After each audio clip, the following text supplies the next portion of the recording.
Okay, just got done shooting this big VRBO house here, and I am waiting for twilight. So I thought that we would do some Q&A. It's been a while since we've done that. I try to keep up on responding to the comments on the channel, but I don't always get to all of them, so here we go.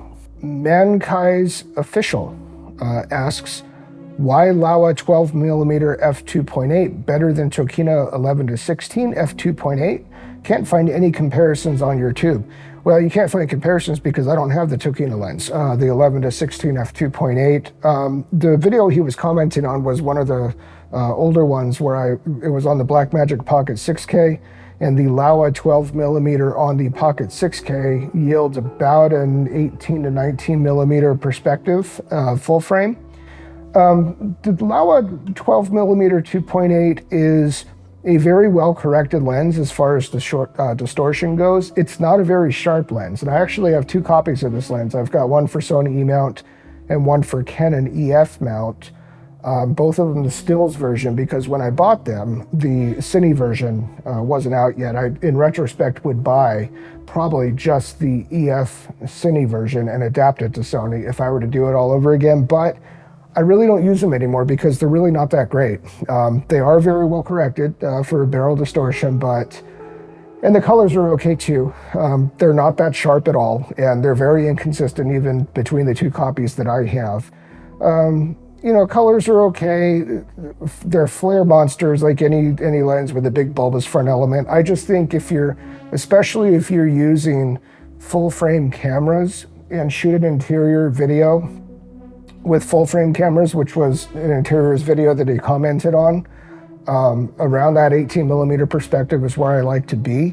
You are better off shooting an 18mm full frame lens on a full frame sensor than you are a 12mm lens on an APS-C crop, Super 35 sensor like the Pocket 6K is.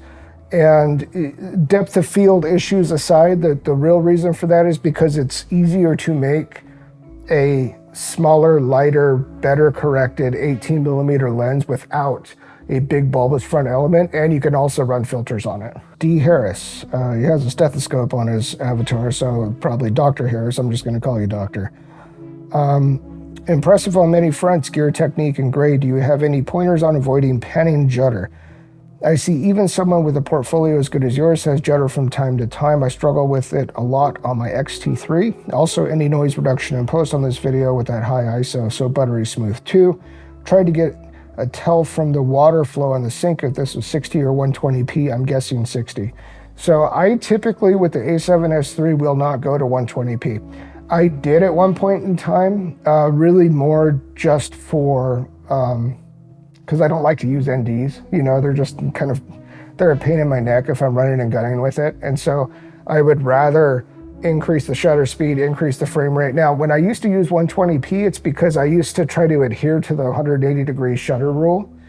And so I would be going 120 frames per second outside, which means my shutter could be 240, right? Which is going to be good enough for me to run like a 5.6, 7.1 or so aperture and get my exposure correct. I since have just been cranking my shutter at 60. And the real reason for that is I haven't, in my experience with all the interiors videos I've done, and it's been a lot, seen a difference in motion cadence when you're slowing it down to a 24p timeline anyway, between 60 and 120 frames per second. And the other reason is, at 120 frames per second, and when it slows down to 24p, right? And what I'm doing is I'm shooting in the Sony S&Q mode, so the 120 frames per second is automatically slowed down, 4 or 5 times, whatever it is, to the 24p timeline. It ends up making a lot of footage. And you have to scrub through all that, and it's all of a sudden it's like, man, I was only out here shooting 5 minutes and I have like an hour worth of footage to go over.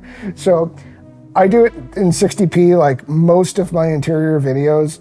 Every single shot you see is in 60p, and it's slowed down to 24. Interiors, exteriors, detail shots, slider shots, they're usually all at 60p. Content M says, real estate is never cinematic. What do you mean the A7S3 is the fastest working mirrorless camera? Well, it's just that. Ooh, the light's changing in here. I probably have colors shifting around and stuff, but you know what? I don't care. What I mean is the A7S3 is well, I should qualify that. It's the fastest working camera for run and gun real estate that I have experience with. Having said that, I don't believe there are any others that I can point to that has its particular set of features. And I've said this a lot of times before, one of the best features of the A7S3, especially for interior videos, is the touch tracking autofocus. And so, you know, when the camera is on the gimbal, all you have to do is poke on the screen, which, you know, on a modern gimbal, it's not going to upset your balance or anything. You just touch the screen, what you want it to track, and you roll your shot. It is so easy to get through a house like that. And there aren't many cameras out that have that 4K 60 full frame, the type of dynamic range and 10-bit codec that the A7S3 does, the battery life, the flippy screen, you know, it's set up really nicely to be able to do this particular thing that I do. Okay, Buy Life Back says, what are you using for your delivery? I'm 5 months in and just had my first paid shoot. Dropbox sucks. Do you use something that makes it easy for the agent to get both high and low res images? Yes, I do. I use Aryeo. Aryeo is the platform. I love it.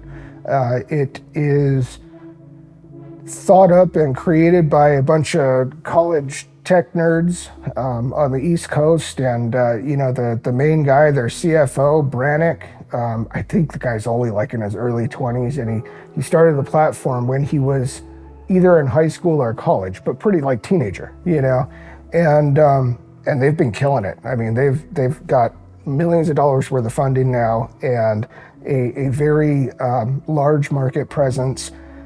They're continually updating the platform. It hooks into everything, so I can put a paywall on the images through Stripe. It spits out every job.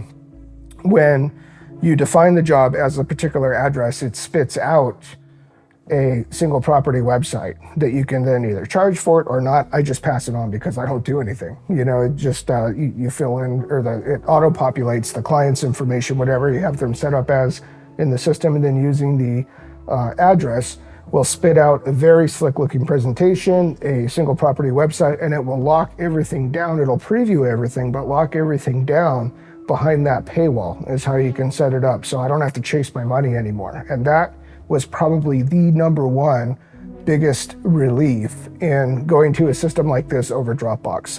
Oh, and to answer your question, it does. So when you upload the full res files, and so I just export from Lightroom, once I've done my final pass on the photos, the full resolution JPEGs sRGB color space, which with the Sony A1, they're about 40 megabytes or so a piece. Upload them to Aryeo. It then does its own compression to offer the full res ones as print files, and then web ones, which is, I don't know, whatever resolution it is. I don't know if you can define it yet, but that was one of the things I asked him to be able to do, because different MLSs like different things.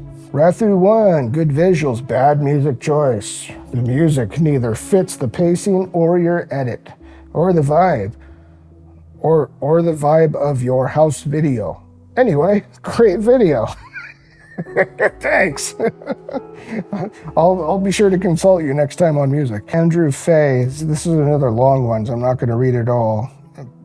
He's basically asking, he likes the form factor of the A7Siii, which is Sony's compact full frame. It's like the A7 III without the viewfinder on it and one card slot. And I think, oh, and a flippy screen, I think. And I think pretty much everything's the same other than that. Should I wait to see what the A7C2 has, or just get the A7 IV? I could afford the A1, but don't know if I need all that. And I really do like the flip out screen for flowers down low. and that type of thing. They just have so many options, it makes it all tough. This is Andrew Fay. Yeah, I know. You know, they do have, Sony does have a lot of options in its lineup. All these camera companies do nowadays, but they're good options, you know. So if you want something with flowers, you know, to shoot the flowers down low, so you want the flippy screen, so that's you're automatically excluding the A1 there. And, you know, and let's be real, unless you know what it is the problem the A1 is going to solve for you. Like, I knew it. When I got the A1, I knew that there are these certain things that it is going to help me with, and it has. But if you just want a flippy screen so you can shoot stuff down low, the A1 is, first off, not appropriate for that, but secondly, it's probably way overkill, right? So the A7 IV, man. A7 IV, it's a known camera. It is better than the A7Siii because it shoots 10-bit video. It is more resolute of a sensor. It has 2 card slots in it. I think maybe you just like the A7Siii because of the form factor, and in that case, yeah, you know, you like that rangefinder, maybe wait for it, but the A7 IV looks like a great camera, and I would buy one if I didn't already have the A1. I might still buy one. The LA Marine says, stumbled by your channel, now in the process of watch all the toots. As a newbie, I'm shooting a Canon RP in 8200 on a monopod attached to the cage. So I'm pretty compact, but I like the tripod tip, and I may try the f-stop change-up technique in practice, definitely going against the normal flow. Yeah, I kind of do that. Yeah, so, gosh, a monopod. A monopod is very compact, but that makes me a little bit squeamish. You know, even the tripod like I have set up, and I'll see if I can leave a link here so you can take a look at what I'm doing with it. Even that is a lot more stable than even the most stable monopod. Carlos Quintero, he's got this monopod that he puts a red Komodo on, and I've given him guff about it before, and he tells me it's like the strongest monopod ever. So I don't know. It still makes me a bit squeamish. Hey, Houston Luxury Real Estate, I like this kid a lot. He comments a lot. Hey, thank you for the tips. Outsourcing is all about working smarter. That is it. You know, I wish I could outsource more. You know, you think I want to be sitting here waiting for, you know, this light to go down? I could have somebody else going and doing this. Bubba Chunky 9, I like that. How about just rocking 12 to 24 or 14 to 24 to get you to still what? I understand what you're saying. You know, it didn't come out right, but 12 to 24 and 14 to 24. Okay, I like the 16 to 35 G Master as my primary stills lens for a lot of reasons. One is I don't think interiors look particularly good any wider than 16 millimeters. And the other real practical reason for that lens is it does pretty well in flare rejection. It doesn't have a big bulbous front element. You can run filters on it. You know, pretty much anything wider than 16 and you've got this, you know, this big thing that it sticks out and catches every flare within 1,000 yards. So, Trevor McGrath, hi Brian, this was my video of yours that I've seen. I guess he means first. Do you still shoot with the A7RV? And with the launch of the A7 IV last year, I think the A7RV is not too far away. What would you like to see on that new camera if it was to tempt you to buy it? That's a great question because, you know, I'll tell you what I don't want to see on the A7RV. I don't want to see a full frame sensor getting any more dense than the A7RV. The A7RV is 61 megapixels. It is an enormous amount of resolution. The low light sucks, you know, because the pixel density is such on that sensor. The files are really heavy. The camera is slow, you know, because it's a lot of data throughput. I don't think that there's really a use case for even more megapixels on a full frame sensor. Now, if we're looking at like a medium format sensor, that's a little bit different because it's a larger physical sensor. The pixel density could be less and the resolution higher, and that has you know, that has some advantages. But 61 megapixels on a full frame 35 millimeter sensor is just, you know, it was already a bear. You know, it was a bear to work with. The A1 is easier to work with than the A7R4, even though it has nearly the resolution, because it's so much faster. You know, the body is so much faster, the throughput is so much faster, the CFX Type A card architecture is faster, everything about it's faster, and that makes it easier to work with.